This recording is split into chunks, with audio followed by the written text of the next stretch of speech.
Brain tumour survivor और 60 वर्षीय एक अनुभवी मास्टर एथलीट उपिंदर कौर सेखों की रियल लाइफ अनटोल्ड स्टोरी के पिछले भाग में आपने देखा कि किस तरह से वो आज युवा ट्रेनीज के लिए एक इंस्पिरेशन बन चुकी हैं। मास्टर एथलीट उपिंदर कौर सेखों की ताकत और एथलीट ने उन्हें नई खुशियां दी हैं। एथलेटिक्स के लिए अपने प्यार को फिर से तलाशने से उन्हें किस तरह से एक नया जीवन मिला।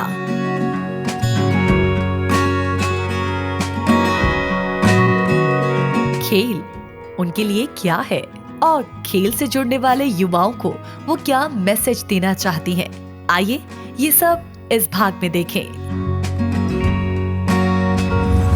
You're watching Real Life Untold Story with me, and let's welcome the women of wonder as well, Upinder Kaur Sekhon जी।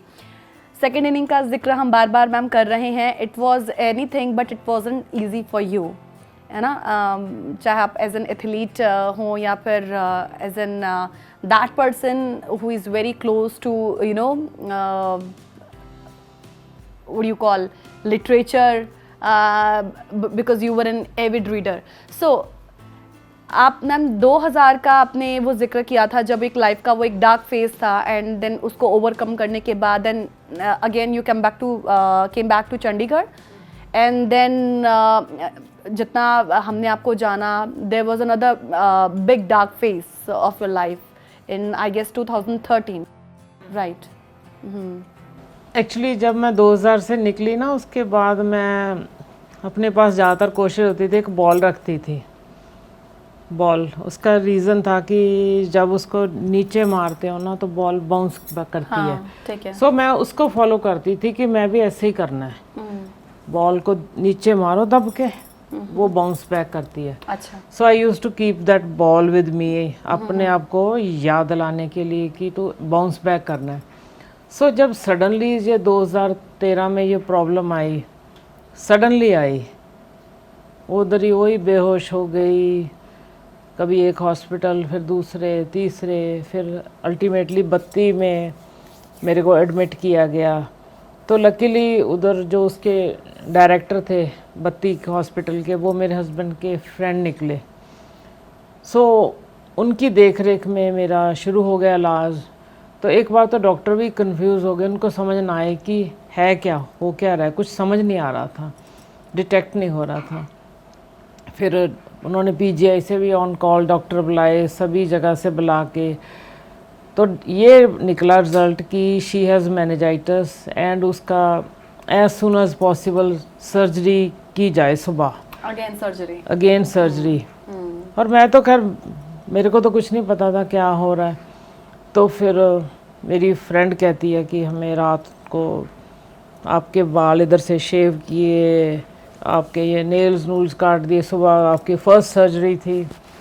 तो उस टाइम मैं इतनी वीक हो गई थी, इतनी कि मेरे बताते हैं मेरे हस्बैंड कि ऐसे चादर से में ही ऐसे उठा के, जब स्ट्रेचर से इधर करना, ऐसे ही बस ऐसे ऐसे ही उठा देते। मतलब बहुत ही मतलब वीक थी उस टाइम। तो बेहोश भी रही हूँ, कोमा में रही हूँ। मेरे को तो बस थोड़ा याद है कि मेरे को जब बिठाते थे खिलाने के लिए, और फिर कई बार कहते ऐसे, कई बार ऐसे ही गिर जाती थी। तो ओके, एंड देन उसकी भी सर्जरी हुई फिर उसके मेरे शंट डाला, इधर शंट डाला हुआ है। ओके, ठीक है। इधर से लेके इधर तक, है ना। अच्छा। हाँ। वो ही है कि आगे से फ्लूइड ना बने, मेरा सिस्टम चलता रहे, वो शंट डाला हुआ है। ओके। घर आके भी बड़ा मुश्किल रहा टाइम, क्योंकि मेरे रोज इंजेक्शन लगते थे, 10 दिन लगने थे। अच्छा। एक दिन इधर, एक दिन इधर, मतलब जगह ही मेरी इधर कह लो कि बची नहीं थी भी, इतने इंजेक्शन लगते थे।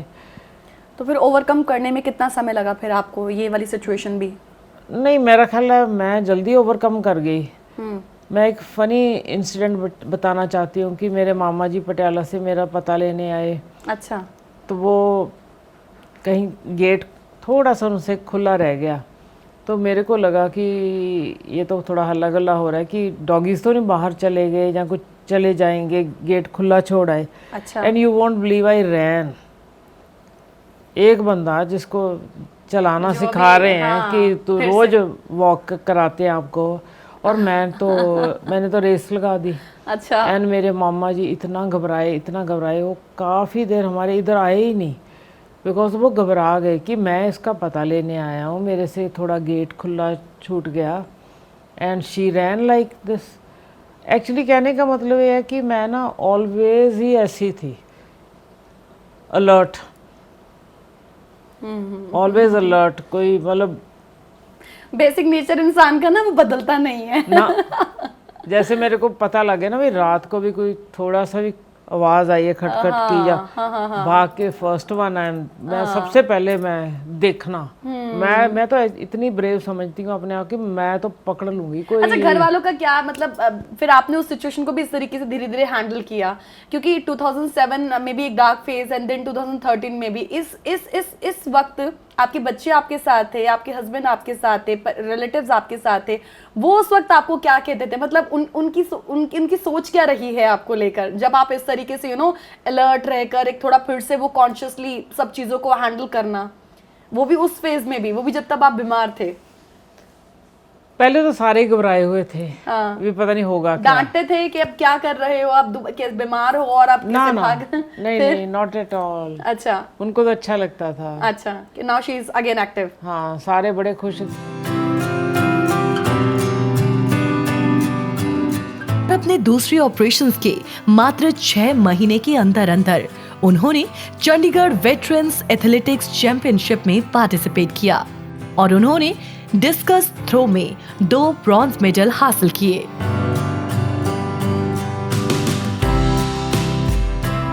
एक बहुत बड़ी गंभीर बीमारी के बाद ये रजत पदक उनके लिए एक नया जीवन शुरू करने के लिए पर्याप्त थे, लेकिन इसके बाद ये सफर खत्म नहीं हुआ।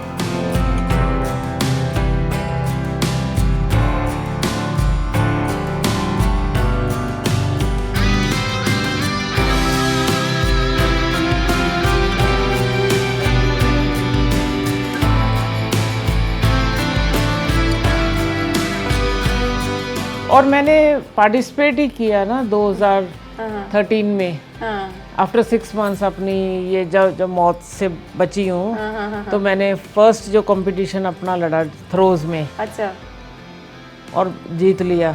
फिर मेरे को कॉन्फिडेंस आ गया अच्छा कि बन गई बात है ना। फिर आए साल ही करते करते अब तो 9 इयर्स हो गए मेरे को।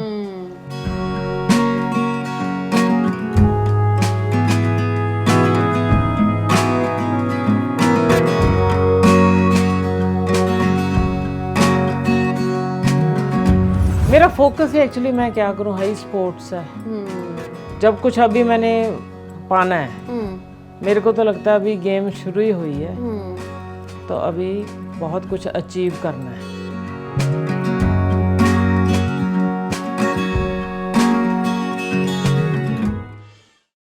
तो फिर अब की अचीवमेंट्स के बारे में थोड़ा सा हमें बताएं, अब क्योंकि आई कैन सी कि there is a long list, आपने डायरी में भी इनफैक्ट नोट किया हुआ है। 34 हो गए मेरे वाओ मेडल्स आफ्टर मैरिज।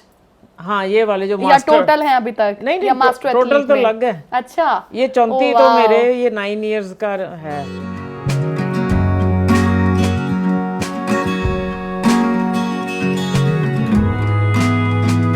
हाल ही में उन्होंने 41वीं चंडीगढ़ मास्टर एथलेटिक्स चैंपियनशिप के दौरान शॉटपुट और डिस्कस थ्रो स्पर्धाओं में एक गोल्ड मेडल हासिल किया।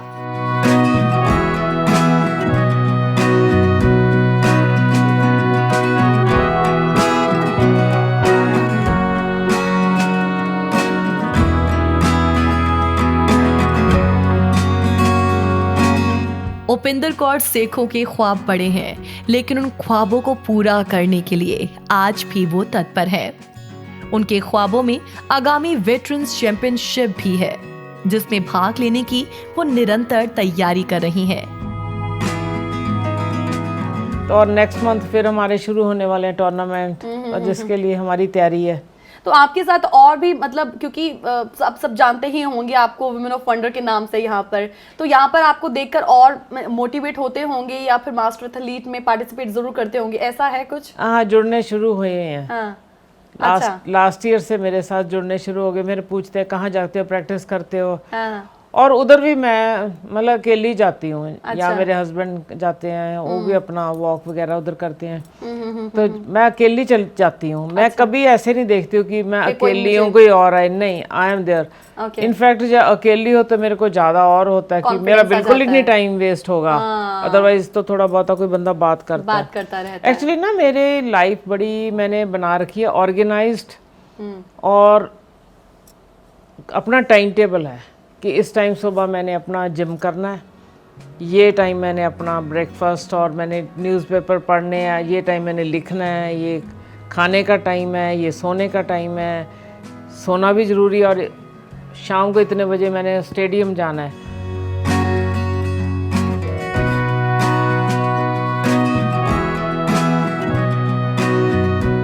और सभी को पता है मैं किसी, ये रोज का आपका स्केड्यूल है? हाँ, वो मेरा परमानेंट ही कह लो। और मैं किसी ने मेरे को मिलना है तो उनको बोलती हूँ कि you are most welcome to come before lunch. अच्छा। क्योंकि शाम को मैं नहीं चाहती मिस करना, क्योंकि देखो एक दिन भी मिस हो जाए ना, नेक्स्ट डे बंदे का दिल नहीं करता। मैंने ये नोटिस किया है उपिंदर जी के एक जो स्पोर्ट्स के साथ जुड़ा हुआ है ना, उसकी जो एक पूरी दिन, उसका जो पूरा एक स्केड्यूल होता है पूरे दिन का, अगर उसमें बीच में से कुछ भी चीज स्किप हो जाए ना, उसको टेंशन लगी रहती है कि नहीं आज ये स्किप चीज हुई, आज ये स्किप हुआ है, कल से मुझे ये स्किप नहीं करना है। आई थिंक आप उन्हीं में से कि कोई कुछ स्किप नहीं करना है मुझे, है ना? मैं तो आज भी जैसे आप आए हो, मैंने हाफ एन आवर आज भी एक्सरसाइज की है, जिम की है, बिकॉज मैं नहीं गिल्टी होना चाहती। मेरा फोकस है एक्चुअली, मैं क्या करूँ, हाई स्पोर्ट्स है।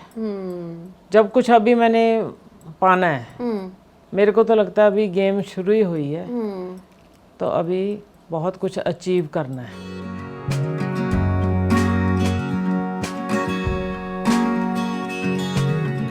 अच्छा, जब आपके साथ बाकी जो औरतें भी जो आपके साथ पार्टिसिपेट कर रही होती हैं, आप क्या फील करती हैं वुमेन पार्टिसिपेशन को लेकर, वो भी आफ्टर मैरिज, वो भी तब जब कहते हैं कि यार अब ये एज नहीं है, अब तो चलो बच्चों को संभालें, घर को ही संभालें, उतना ही ज़्यादा ठीक है, लेकिन आपका एक माहौल अलग है जिसमें आप खुद भी वैसे हैं और आपके साथ वो दूसरी लेडीज़ भी ऐसी ही हैं, लेकिन आप उन औरतों के लिए क्या कहना चाहेंगे जो इस तरीके की सोच रखते हैं? आई मीन क्यों हो ऐसा? क्योंकि कहते हैं एक पारिवारिक जिम्मेदारी को संभालना होता है, समटाइम्स एक फाइनेंशियल सिचुएशन आपकी इतनी स्ट्रांग नहीं होती है, तो आप कहते हैं कि नहीं चलो छोड़ो, रहने दो, परिवार को संभालना इतना ही काफ़ी है, क्योंकि लिमिट्स हर इंसान की होती हैं। ये तो थोड़े साल ही होता है, चलो बच्चे जब छोटे होते हैं, जब वो स्कूल जाने लग जाते हैं तो बहुत लेडीज़ आती हैं जो बच्चे भी उधर ग्राउंड में खेलते हैं, वो खुद भी प्रैक्टिस करती हैं। ये तो अपने माइंड का है, अगर आपने माइंड ही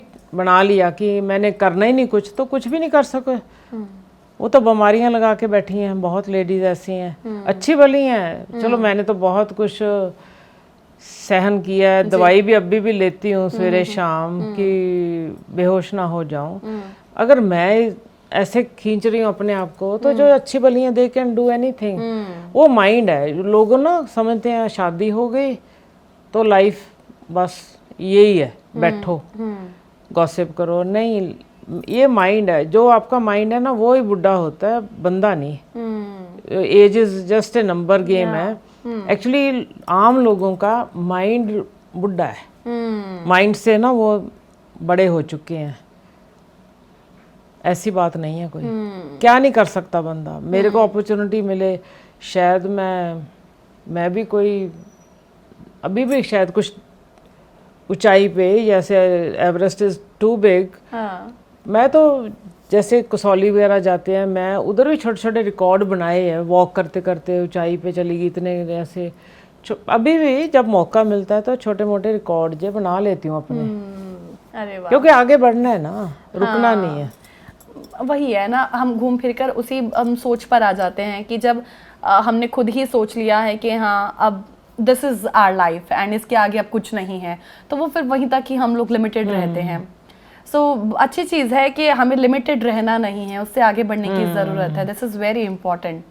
अच्छा लगता है कि मैम आपको देखकर बाकी जो लेडीज़ हैं वो भी इन्फ्लुएंस्ड हुई हैं, मोटिवेशन मिला है उनको आपसे, एंड डेफिनेटली हम जैसे जो लोग हैं और आप लोगों ने जो मिसालें कायम की हैं ना, उसको देखकर हमें भी काफ़ी मोटिवेशन मिलता है। सो उपिंदर जी की क्या रहता है, मतलब जैसे आपने बताया कि एक फुल ऑन एक दिनचर्या आपकी रहती है, अगर मैं यहाँ पर डाइट की बात करूँ तो किस तरीके की आपका डाइट रहता है, मतलब राइट आफ्टर जो एक आपका एक डार्क फेज रहा है उसके बाद भी, एंड नाउ अपने आप को आप किस तरीके से दुरुस्त रखती हैं, सो जब मेंटली फिजिकली दोनों? So when you are fully focused, तो आप मेरे को पता लग जाता है कि अब थोड़ी सी वीकनेस आ रही है, फिर बंदा एग बढ़ाता है, एग वाइट बढ़ा दिए, जैसे थोड़ा गर्मियों में हम थोड़ा चिकन सूप थोड़ा कई बार मिस कर देते हो, जब मेरे पीछे मेरे को लगा कि थोड़ी मेरे को वीकनेस है तो जो खरौड़े होते हैं फिर उसका सूप शुरू कर दिया। सो मेरी डाइट में यही है कि रात को मैं फुल्का नहीं खाती, सूप होता है, चिकन सूप, कभी खरौड़े का, कभी वेज सूप, ओके, उसके साथ सैलेड या स्प्राउट या this is how you maintain yourself. हाँ, रात को यही हमारी है डाइट। और ब्रेकफास्ट में भी एक दिन ओट्स खा लिए, एक दिन ब्रेड ऑमलेट। ब्रेड भी हमारी होल व्हीट होती है जिसमें बेसल सीड्स, चिया सीड्स, अलसी सीड्स, सारी खुद मतलब ऑर्डर करके हम बनाते हैं, वो मल्टीग्रेन वो खुद अपना सामान दे के बनाते हैं। सो फुल्का तो सिर्फ एक और लंच टाइम खाना है, सादा मेरे को पसंद है। अच्छा। मैं नहीं कैरिड अवे होती कि चाहे घर में कोई पिज़्ज़ा भी, हेल्दी पिज़्ज़ा हमारे वैसे हेल्दी ही मंगवाते हैं, हेल्दी पिज़्ज़ा है या कुछ भी थाई है या वट एवर, तो मैं ना मेरी कोशिश होती है एक टाइम तो फुल्का खाना है, फुल्के के साथ ही एनर्जी आती है। वे अपन तो पंजाब वाले ਨੂੰ ਤਾਂ ਰੋਟੀ ਬਿਨਾ ਬਚਦੇ ਨਹੀਂ। सो आई ईट वन फुल्का इन लंच टाइम, तो बाकी कर्ड इज़ मस्ट, सब्जी वगैरह। सो मैं हेल्दी उधर ध्यान ज़्यादा है इंस्टेड ऑफ ठंडा मैं नहीं पी सकती, मेरी सेहत नहीं अलाउ कर सकती। दूध मैं पीती हूँ रात को। You actually lead a very healthy life and this is a healthy way of living your life, actually हम ये कह सकते हैं। कहीं जाना भी है शादी वगैरह पार्टी पे, घर पे ही अपना खा पी के जाना है। चलिए, एक स्पोर्ट्स कहें उस व्यक्ति के लिए जो स्पोर्ट्स से जुड़ा हो, उसके लिए स्पोर्ट्स क्या है ये भी जानना ज़रूरी है, और उपिंदर जी के लिए स्पोर्ट्स क्या है हम उनसे ये भी जानेंगे। छोटा सा ब्रेक ले रहे हैं, तुरंत लौटेंगे रियल लाइफ अनटोल्ड स्टोरी में। प्रोग्राम की शुरुआत में हम कह रहे थे कि अगर आप उड़ना नहीं जानते हैं तो आप भागें, अगर आप भागना नहीं जानते हैं तो आप वॉक कर लें, और अगर आप वॉक करना भी नहीं जानते हैं तो आप क्रॉल कर लें, और लेकिन आप जो भी करें उस वक्त आपको उस वक्त सिर्फ फोकस्ड रहने की ज़रूरत है। उपिंदर कौर सेखों एक फोकस्ड इंसान है, एक फोकस्ड शख्सियत है, और ये सब कुछ उनको उनके पारिवारिक माहौल से मिला है, या हम कह सकते हैं कि अपने पिता जिन्हें वो आइडल मानती हैं उनसे मिला है। एक बार फिर से आप सभी का स्वागत करते हैं program real life untold story में। उपिंदर जी, आपका भी एक बार फिर से स्वागत। प्रोग्राम को जैसे जैसे हम आगे बढ़ा रहे हैं ना, बात हो रही है, वैसे वैसे अब इसे रैप अप करने का भी वक्त हो चला है, लेकिन एक बहुत ही कुछ खास अहम सवाल अभी आपसे बाकी हैं। हम प्रोग्राम के शुरुआत से लेके एंड तक हमने देखा है कि हर कहीं एक उपिंदर कौर की जिज्ञासा हर चीज़ में, फिर चाहे वो पढ़ाई लिखाई को लेकर हो या किसी भी एक्टिविटी को लेकर हो, कुछ नया सीखने की एक कहें जिज्ञासा हो, लाइफ को आगे किस तरीके से लीड करना है, लीडरशिप बनकर, उसकी हमने चर्चा की। हम स्पोर्ट्स की चर्चा कर रहे हैं, लेकिन घूम फिर कर हम एक चीज़ पर जब हम आते हैं वो ये है कि एक कहें जहाँ से आपने शुरुआत की थी, आप उसी की वजह से आज अपनी इस लाइफ को ना बहुत अच्छे से लीड कर पा रही हैं, और आगे उस पारिवारिक अच्छे माहौल को अपने परिवार में भी अपने बच्चों को दे रही हैं। आई वॉन्ट टू नो कि लाइफ में इतना सब कुछ अचीव आपने किया और अभी आगे आपको और करना है। जैसे मैं कह सकती हूँ कि जिज्ञासा जो है कभी इंसान की ख़त्म होती ही नहीं है कुछ नया सीखने की। सो लाइफ को जब आप एक्सेस करती हैं, हाउ डू यू फील, क्या महसूस करती हैं अब यहाँ इस मुकाम तक आ गई हैं जब?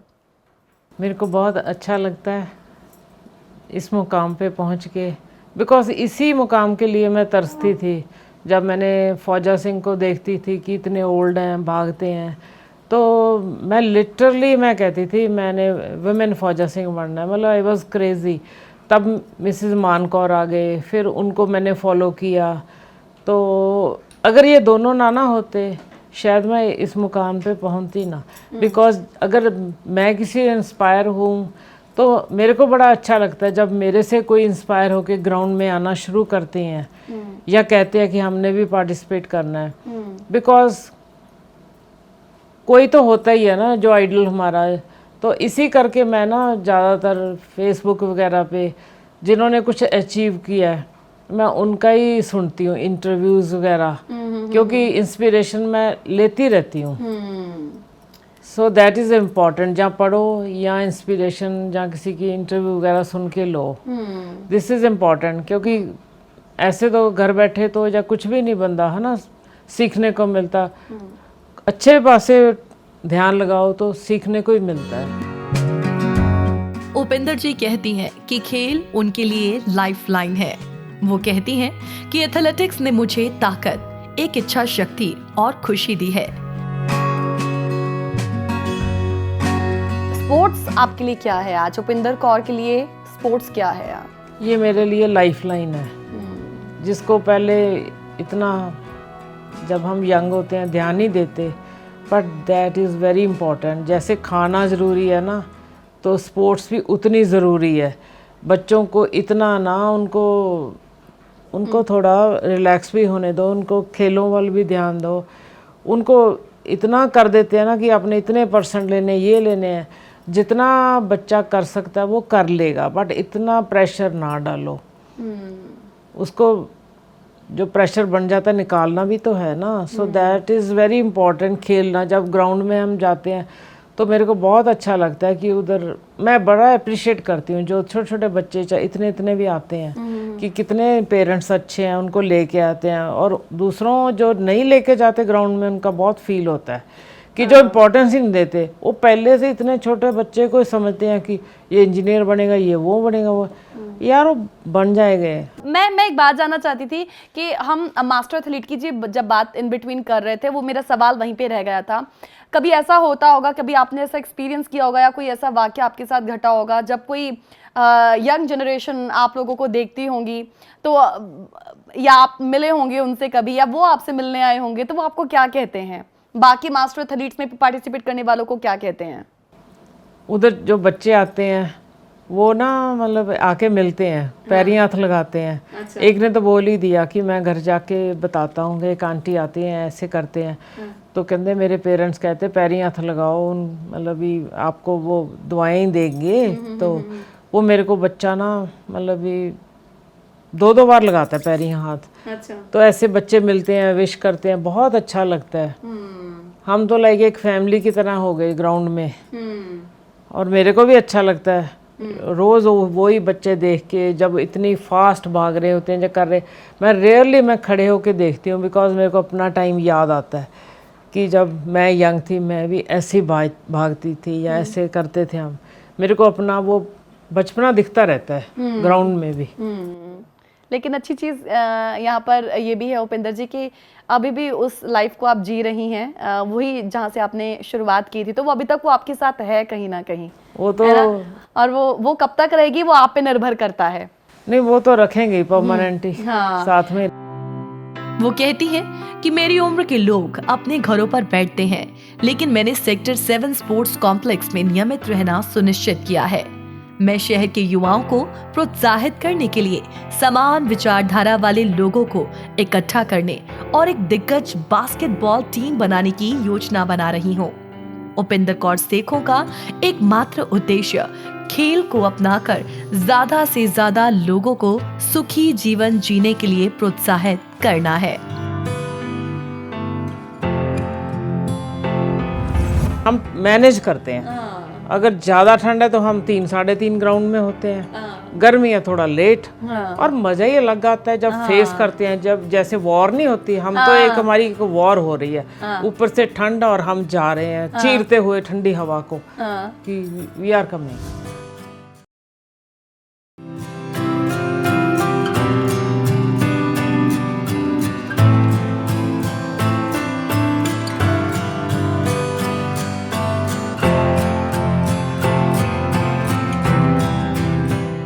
इसी के साथ मेरा अगला सवाल आपसे ये भी है कि उपिंदर कौर सेखों अब आगे क्या करना चाहेंगे, अगर मैं सिर्फ स्पोर्ट्स एक्टिविटीज़ की बात करूँ तो? What are your dreams? आगे जो हमारे होते हैं इंटरनेशनली जो कंपटीशन आएंगे फ्यूचर में, तो जाऊंगी उधर मैं, क्योंकि नेशनल लेवल तक तो मैंने अपना अचीव कर लिया। 100 में 200 मीटर रेस में मैंने सेकंड आई हूँ केरला में रिसेंटली, और डिस्कस थ्रो में मैं फर्स्ट आई हूँ। सो इंडिया तक तो मैंने अपना अचीव कर लिया, नेशनली होता है सबसे बड़ा। अब इंटरनेशनली जो हमारे मास्टर्स आएंगे फ्यूचर में, मैं जाऊंगी। ओके, तो ये मुझे आपसे जानना था कि इसमें फिर आपको कोचिंग भी इंटेंसिवली मिलती रहती है? दुख की बात तो ये है कि कोई कोचिंग नहीं मिलती, और no place for actually master athlete. Okay, हाँ। So, कई बार तो उनको रोका ही जाता है, ग्राउंड में ना हो, बच्चे खेल रहे हैं। मैंने बहुत कुछ फेस किया है।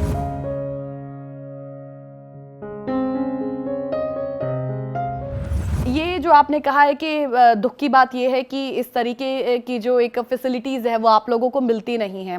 सो फिर जब इस तरह की कॉम्पिटिशन्स की बात आती है, ऐसे जो ऑर्गेनाइज किए गए ये तमाम इवेंट्स होते हैं, तो फिर ये किसके थ्रू होते हैं? तो क्या आप लोग खुद से ये सब चीज़ें मैनेज करते हो फाइनेंशियली भी, या फिर आप लोगों को भी हेल्प मिलती है, या फिर जो लोग ऑर्गेनाइज कर रहे हैं वो हेल्प करते हैं? देखो, हेल्प तो कहीं से कोई भी नहीं मिलती। सिर्फ हमें तो फील लकी कि कंपटीशन होते हैं। आई फील लकी कि एटलीस्ट जैसे 4 कंपटीशन होते हैं विंटर्स में हमारे। मैं तो कहती चाहे 6 हो और बढ़ जाएं, बाकी तो हमारा अपना ही है, एफर्ट है, चाहे फाइनेंशली या बाहर जाना, जो खुद अपना ही है हमारा। सैड पार्ट इज जो नहीं अफोर्ड करते उनको कितना मुश्किल होगा, देख लो आप, है ना। और कई बार हमें फील भी होता है कि वी नीड कोचिंग। जो पहले थे हम यंग, तब स्टाइल हमारा डिफरेंट था भागने का या थ्रोज का। अब तो जैसी एज है वैसे मैनेज कर रहे हैं, but still we need coaching, वो नहीं मिलती।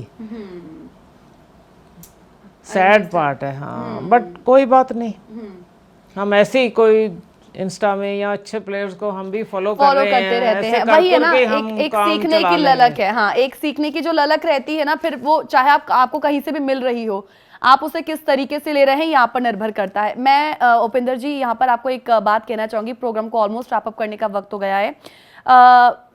एक जस्ट हिंदी के ही ना कुछ ऐसे ही एक खास प्रोग्राम वी द वुमेन मैं किया करती थी, और उस वक्त मुझे मौका मिला था एक बहुत ही बुजुर्ग औरत से मिलने का। शी वॉज अराउंड 70, और वो भी इस तरीके के एथलीट्स में पार्टिसिपेट किया करती थी, बिकॉज वो शुरू से ही स्पोर्ट्स में रही, तो स्पोर्ट्स को उन्होंने कभी छोड़ा नहीं। और उनसे मिलकर मुझे एक जो चीज़ मैंने वो सीखी वो यही थी कि लाइफ को आपने लीड किस तरीके से करना है वो आपके हाथ में है, क्योंकि लाइफ का जो एक रिमोट कंट्रोल है ना, वो आपके हाथ में ही है। स्विच ऑन स्विच ऑफ कब करना है वो भी आप पर ही निर्भर करता है। सो ये मैंने उनसे चीज़ सीखी कि तमाम जो डिफ़िकल्टीज़ हैं उन सबको कंट्रोल आपने ही करना है, और वो रास्ता भी आपने खुद ही बनाना है। फिर मुझे ये दूसरा मौका मिला है उपिंदर कौर सेखों से मिलने का, जिनसे मुझे ये आज सीखने को मिला है कि लाइफ में जितनी भी प्रॉब्लम्स हों, चाहे वो फिज़िकल हों, आप उस ट्रॉमा से गुजर रहे हों, या वो मानसिक तौर पर जो भी आपकी सिचुएशन हो उस तौर से गुजर रहे हों, तब भी रिमोट कंट्रोल आपके हाथ में ही है कि आपने उस चीज़ को किस तरीके से हैंडल करना है। You have a very good background, I guess financially be you are very strong, but the thing is this कि जब हमें वो बीमारियां घेर लेती हैं ना, तब ये जो चीज़ें हैं वो ज़्यादा काम नहीं आती हैं, और मानसिक तौर पर हमने उस वक्त किस तरीके से अपने आप को सशक्त बनाना है ना, वो मैं आज आपसे सीख रही हूँ कि this is the way you live your life. Actually जो हमारी बैकग्राउंड है ना, फैमिली बैकग्राउंड है, वो बहुत काउंट करती है। अगर हमारे जीन स्ट्रांग है, हमारे बुजुर्ग जो चाहे नान के दाद के जो स्ट्रांग है, वो तो चीज़ आप देख ही रहे, मेरी बात करते करते 50% तो एनर्जी आ गई है जो मेरे इनबिल्ट है।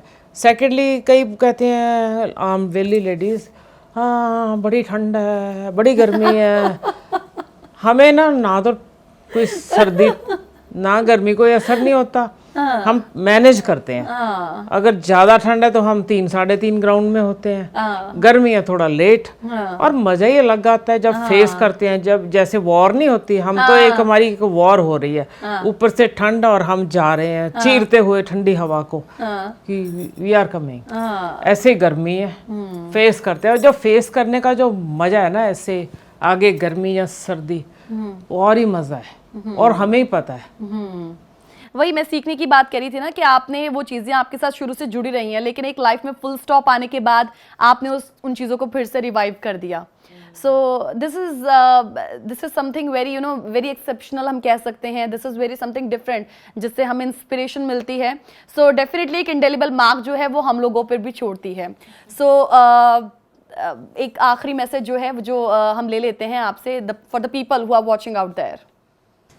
आखिरी मैसेज मैं यही सम अप करूँगी कि it's the duty of parents कि अपने बच्चों को लेके जाओ ग्राउंड में, या कोई लिटरेरी फेस्ट है, या कुछ भी है जहाँ बच्चे सीखें।